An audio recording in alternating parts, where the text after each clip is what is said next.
Hello there, you're watching the press preview, a first look at what's on the front pages as they arrive. In the next half hour, we'll see what's making the headlines with journalist and author Christina Patterson and the deputy editor of Conservative Home, Henry Hill.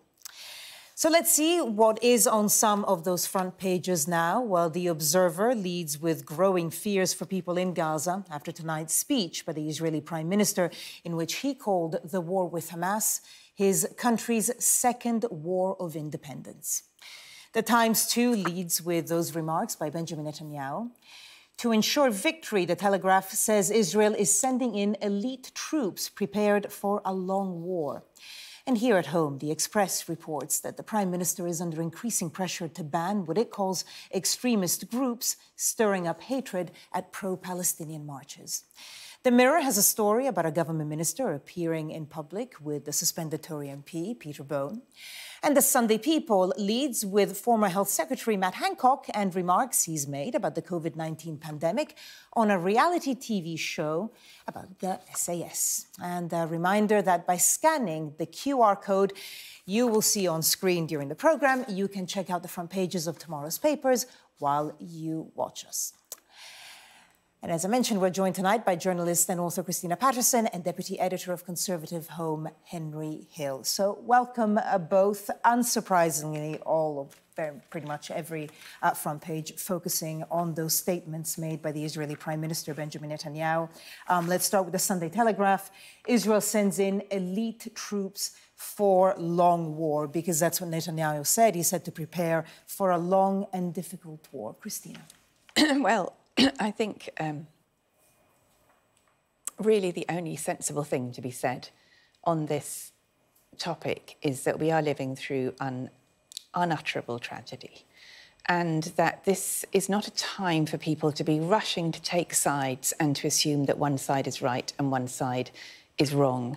This morning I was at my first ever service at a synagogue. It was a friend's wedding anniversary. And there was high security outside. It was an extraordinarily moving service. There were people there, obviously, pretty much, everyone knew people in Israel who'd been affected. Some knew people who had been killed. And the Jewish community in this country and around the world is heartbroken by what has happened. And Palestinians around the world are heartbroken by what has happened. And honestly, people can march around saying, you should do this, you should do that. There are no good options for anyone in this situation. There are no good options for Israel. What is clear, what is happening in Gaza now is horrific, absolutely horrific.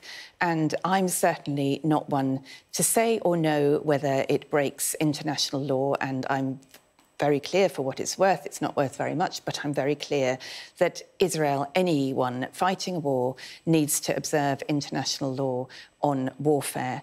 But I also think it is true that when you are subject to a terrorist attack, you can't just say, fine, we'll let that pass. I think Israel does have the right to fight Hamas, to try to crush Hamas, and there are no easy or good ways of doing that.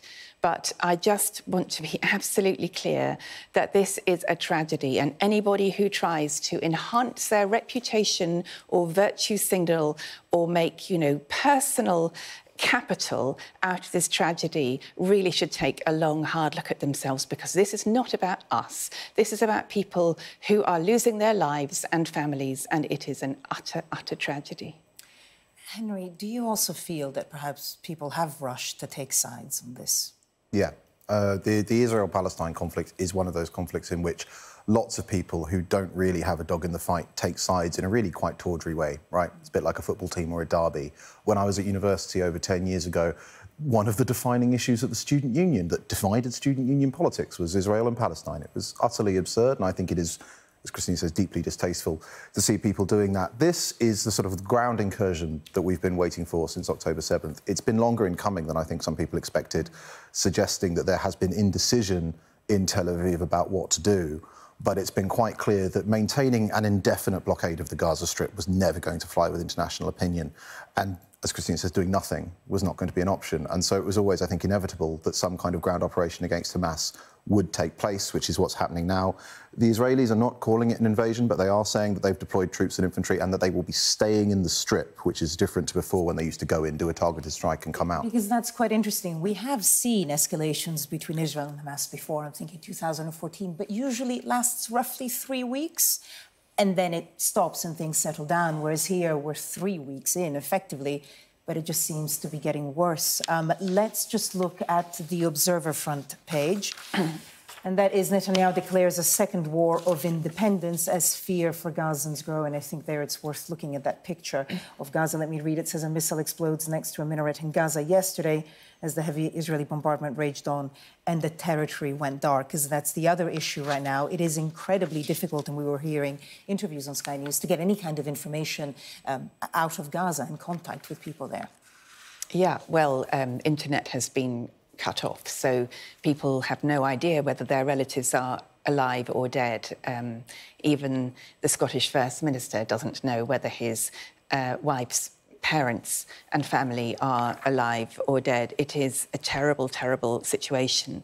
But to go to your point that the last war lasted about 3 weeks, I think what's different this time is that for Israel, this is an existential war. This is Hamas clearly do not believe in Israel's right to exist, and by chopping the heads off babies and approaching this thing in the way they have approached it, they have made it clear that this is an existential fight. It's an existential fight on both sides, and existential fights are not fought in 3 weeks. And this is already incredibly ugly, and it's going to get uglier.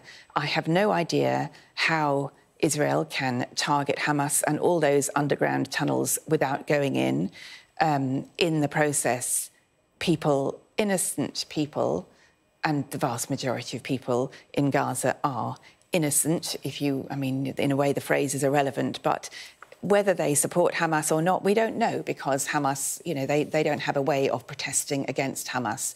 But I understand why Netanyahu feels he has no option but to do this. And the result will be many Israeli lives risked as well. There will be many young men and women who will lose their lives in this fight. And, the tragedy just spreads and spreads. Again, Henry, because Israel is saying it's preparing for a long war, do you think pressure will increase on Western nations and the UK, of course, to perhaps change its policy somewhat? To an extent, yes, because compared to decades ago, it's now so easy to get frontline footage of how horrifying this operation is going to be. Now, there's no easy way to fight Hamas, right? All of the talk about the rules of war are perfectly valid, but Hamas is not a conventional military. It's not marching out into a field and forming up battalions. It is the government of Gaza. It openly uses human shields, so it's going to be absolutely horrifying. And I think that one of Israel's strategic problems, setting aside the ethics of it, is that as this war drags on and those pictures keep coming, there is going to be an increasingly corrosive effect on public opinion in many Western nations. Now, whether that translates to foreign policy remains to be seen. The crucial one is the United States. The United States has historically been a very strong and reliable supporter of Israel. But in the European Union and the United Kingdom, it may well be there'll be more pressure on British politicians. And of course, there's always the worry that things could expand and include other countries in the region. Let's look at a more, I guess, national look at the impact of what's going on in the Middle East. Let's look at the Sunday Express, pages 4 and 5. Growing calls to ban what they call extremist groups in Britain, and that, of course, linking to... There were a few demonstrations around the UK, but the London one by far the biggest one, estimated roughly 100,000 people. Now, overwhelmingly peaceful, but we did see we certainly saw arrests. What do you make of it, Christina, that balance between free speech, but obviously clamping down on hate speech? I think we have to be very, very careful. And it's funny that the Tories are meant to be the ones who are kind of pro-free speech, and they seem at the moment to be the quickest to clamp down on any speech they don't like. Now, clearly, it's a complicated process to draw the line between what is actually legally hate speech and what is just very unpleasant speech that you don't like. And as you said, the majority of people are just heartbroken about what's happening in Gaza and wanting to show solidarity.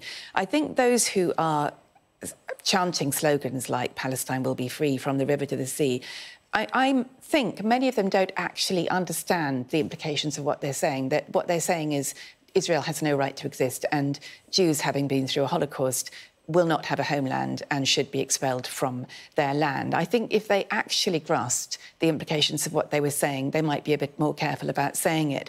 But I think we should be very careful about clampdowns. I think they rarely go well. And in the past, my understanding is that the groups that they are talking about banning have not actually reached the legal threshold for banning. So I would be cautious on that front. Because there have been some arrests, but Henry, we've also seen tension between the Met Police and the government over this, because, of course, this isn't the first protest, it's the third in 3 weeks. Yeah, the Metropolitan Police's argument is that they don't have the legal powers to intervene in the way that politicians are demanding they intervene against things like the Speaker calling for jihad in front of a Muslim Armies Liberate Palestine poster.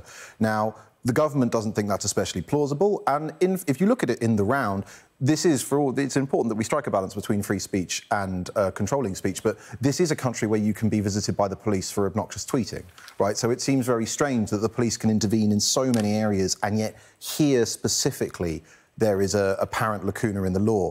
And there's also a concern that the police have actually taken action against pro-Israel counter-protesters on the basis of their own safety, and the concern from the government about that is that that basically means if you amass enough potentially violent people in the public square, the police will de facto enforce their will by keeping other people away. Now, I don't know if we necessarily need more law, but I also don't know if new law would be effective on its own, because unless there is a change in the way the police's attitude towards public order policing, currently it's very hands-off compared to, say, France or another country like that. New powers won't do anything. You need the police to be willing to act, and nothing about the police leadership says they will. They were given additional stop-and-search powers into London boroughs specifically for today. Precisely. They have been given additional powers, but if you look at it overall, the police do have an awful lot of powers, but they used to be much more muscular in the past. If you think about the way that the police handled riots and public order in the 70s and 80s, it's not necessarily a matter of legal power, it's a matter of operational doctrine and command culture, and that can't be changed by politicians overnight. And forgive me, I'm just going to stress the point again that, of course, the overwhelming number of people at these protests are just horrified about what's going on in Gaza. Right, last bit for now from the Sunday Times. Starmer's crisis over ceasefire intensifies. Keir Starmer's had well, I mean, you know, he did give an interview that he probably regrets, or he probably regrets the phrasing. What do you think this will continue to do to the Labour Party, Christine? I think it's bad news for the Labour Party, and it's bad news for Keir Starmer, and I feel sad about that because I think he gave a really superb speech at the Labour Party conference, and I think he was showing more of what he stands for, his vision for the country. And I think, I mean, again, the tragic thing here is, does anyone seriously think that Keir Starmer is in favour of Palestinian children being blown up? Of course he isn't. This is just about the rules of law. And in that LBC interview, he very clearly did get it wrong. And his subsequent explanation was not actually plausible. But I just think all these people who are kind of calling for this and calling for that, do they think that Israel is going to listen to them? Why are they doing it? Because it doesn't help. If they actually want a Labour government to be running this country, a Labour government next time round, actually, they would be better off making it less about themselves, I think. And just, I mean, you were saying that we were hearing from Benny Gantz at that news conference, and actually one of the things he said, he's the War Cabinet Minister, he said, we're going to listen to our friends, but then do what is right for us. So I think that, you know, never mind that Keir Starmer is the opposition, I just don't think the Israelis are going to listen. Henry, we'll come back to both of you just in a while. But now we are going to go to a quick break, or... Oh, no, we're looking at the Times. Yeah, let me tell you what we're going to be looking at. At the Times, the Sunday Times front page, NHS spent millions on failed AI doctor app. That was backed by Matt Hancock. Then we're going to look at that after the break.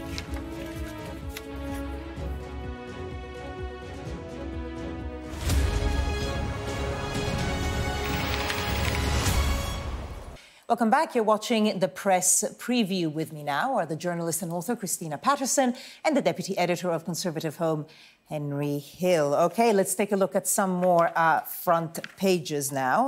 Let's go back to the Sunday Times, but a slightly different story before we were looking at the war between Israel and Hamas. Now it's the NHS spending millions on a failed AI doctor app, basically, that Matt Hancock had decided was a good idea. There it is. NHS spent millions on failed AI doctor app backed by Hancock. What did you make of it, Christina? You mean Matt Hancock is associated with something that wasn't entirely successful? How completely extraordinary. And And, well, he had his Matt Hancock app, didn't he? Wasn't he the first MP who had an In fairness, we don't know that didn't work. Perhaps he should have introduced that into the NHS.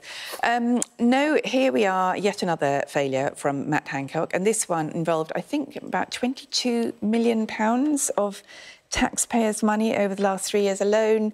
He was wooed, as were a number of other prominent Tories, I think including Theresa May. I think the lobbyists on behalf of Babylon Health were very effective, persistent and powerful, and managed to convince Matt Hancock that this app would save masses of time and money by having virtual appointments. And, of course, it has not been successful, and basically the money has gone down an enormous loo. So, yeah, yet another failure racked up by Matt Hancock and another £22 million of taxpayers' money wasted.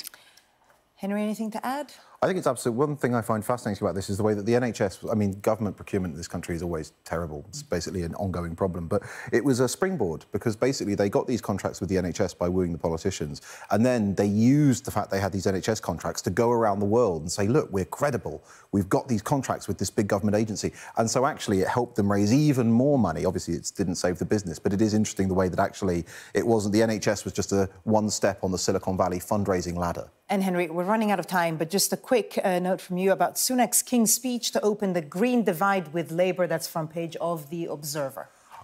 Quick note, I think it's really frustrating that he's framing it this way, because the plan for new oil and gas licences is perfectly sensible. Weaning ourselves off fossil fuels should be about reducing consumption. As long as the world needs it, we should be meeting that demand domestically. But instead, he's dressing it up as an anti-green measure. It's ridiculous. Christina, 10 seconds. He is pitching himself as the, on behalf of the motorist champion, and it's all a bit pathetic. Thank you both.